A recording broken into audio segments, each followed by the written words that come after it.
One Question is brought to you by Turnkey Search, a top industry search firm since 1996.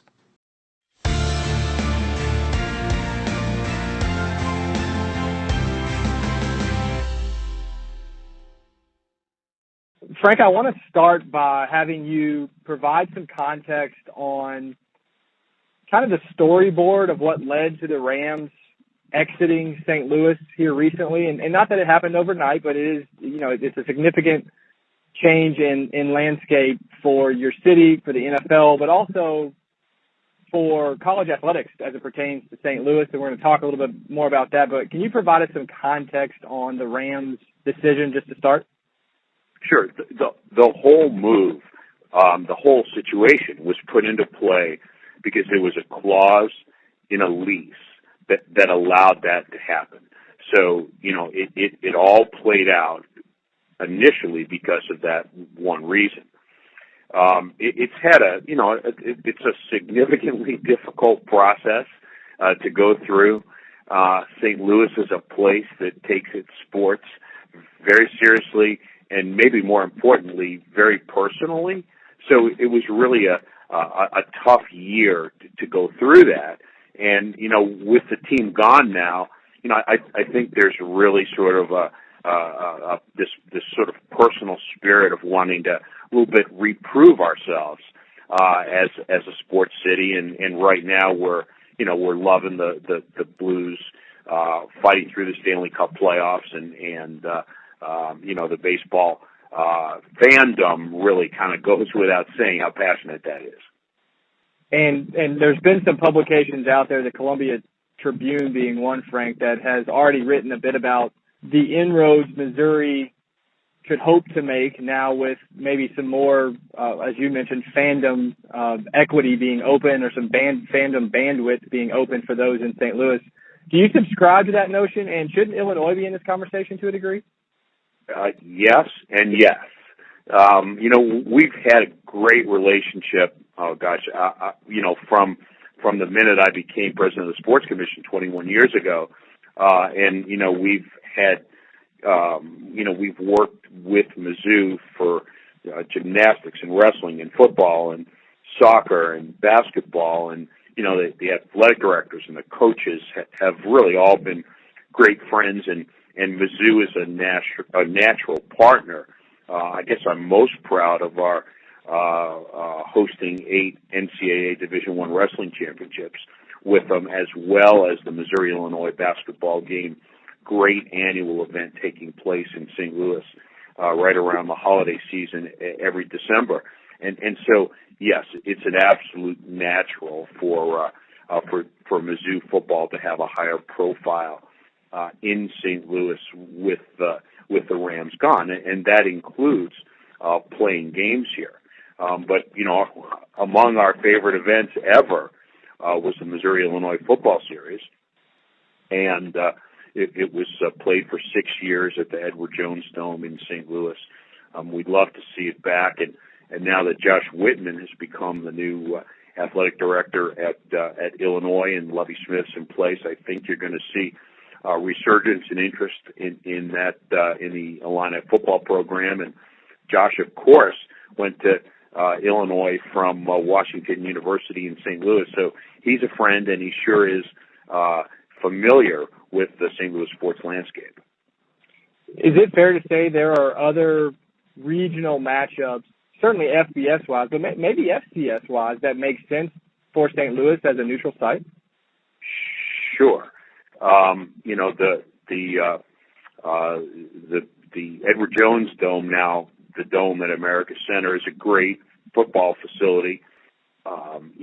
It's barely 20 years old, 67,000 seats, and St. Louis is really kind of a crossroads of a number of conferences. When you look at the college sports landscape, that we're a little bit Big Ten. We've been a little bit Big 12. We're certainly now a little bit SEC. We're quite a lot Missouri Valley Conference, and then not football, but St. Louis University in the Atlantic 10. And so there's a lot of schools to draw from. as it relates to college football opportunities, a kickoff classic, a neutral site game. And then you mentioned FCS. I have a good friend who's the commissioner of a FCS conference. Right. Her name is Patty Viverito. She's my wife. And the brand of football that they play is pretty strong. And one of the subsequent developments for after the Rams has been taking a serious look at bringing an MLS team to St. Louis, and the possibility of building a stadium that could work for MLS. That opens the door. A 20 to 30,000 seat facility opens the door for FCS, and then we have another option, which is to play football at Busch Stadium. And the Cardinals have been terrific partners, and they're using the facility for more and more special events. We're very excited that the NHL Winter Classic will be played at Busch Stadium this coming New Year's weekend. So there really are a lot of options in this market. Didn't SIU just play a game maybe last season at Busch? How did that go? They did play a game at Busch. It was the season before, and it was operationally it went great.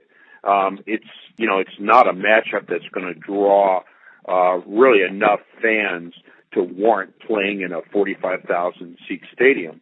But it was a great trial run for the stadium, and we came very, very close last season to being able to bring the Arkansas State home game to St. Louis. Would have been Arkansas State and Mizzou, and the Cardinals had cleared some schedule time last September for that.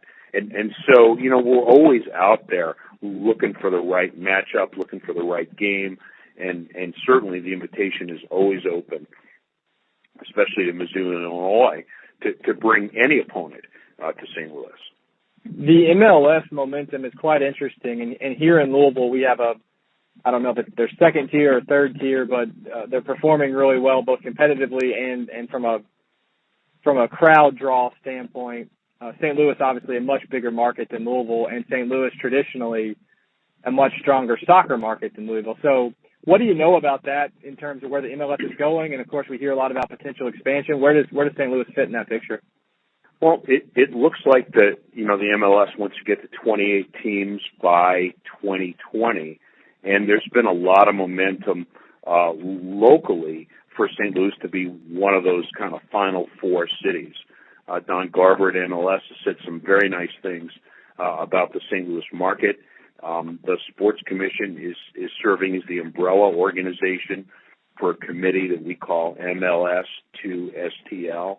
And they're working pretty hard now to identify a potential ownership group, and then a stadium site, and then a funding formula to make it happen. So I'd like to think we're kind of on the fast track to get the pieces in place here, and then hope to be in that, as I say, that Final Four group of cities, and Sacramento's in that, and Detroit's in that, and a number of other places. But we do feel that it's a natural for this market.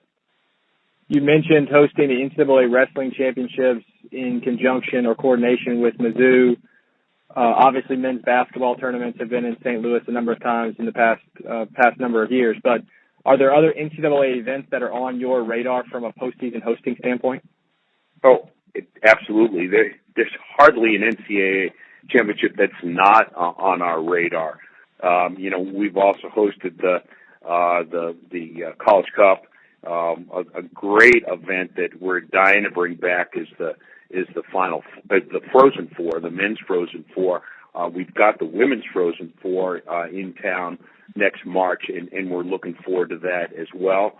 I'd love to take a look at the volleyball. We've done D3 volleyball with Washington University, and I'd love to take a look at D1 volleyball. There's, as I say, so many opportunities, and that NCAA bid process, of course, is going on right now. Gymnastics is another sport that we've really fallen in love with. We have the Olympic men's gymnastics trials coming up in St. Louis and the women's national championships next month prior to the Rio Games. And then we've got the NCAA gymnastics championships back-to-back in 17 and 18. And that's another sport that we love to host in St. Louis at every level. Let's bring this conversation full circle and back to college athletics. Now that the Rams are leaving or have left, what's your mindset going forward?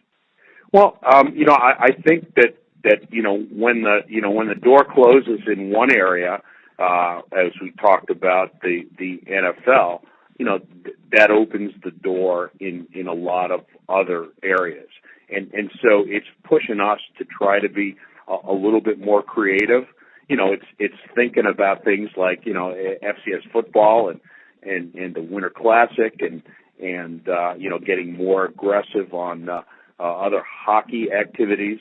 One thing we didn't talk about is the Missouri Valley Conference basketball tournament, which has been in St. Louis, I believe now, for 27 years. And when you combine Missouri Valley Conference postseason with probably a dozen or more NCAA tournament postseason events in basketball, 2 women's Final Fours and a men's Final Four, that puts St. Louis right up there with, you name it, with New York, with Indianapolis as the place that's hosted the most postseason college basketball over the past 25 years. So, you're right. It's a great sports market, and I like the idea of having the opportunity to think creatively and bring some new things into the region. And that's today's One Question, brought to you by Turnkey Search, a top industry search firm since 1996. One Question is designed to give D1 Ticker subscribers valuable insights on how executive leaders in college athletics think about key issues on their respective campuses, in their departments, or within their leagues and conferences. One Question is brought to you by Turnkey Search, a top industry search firm since 1996.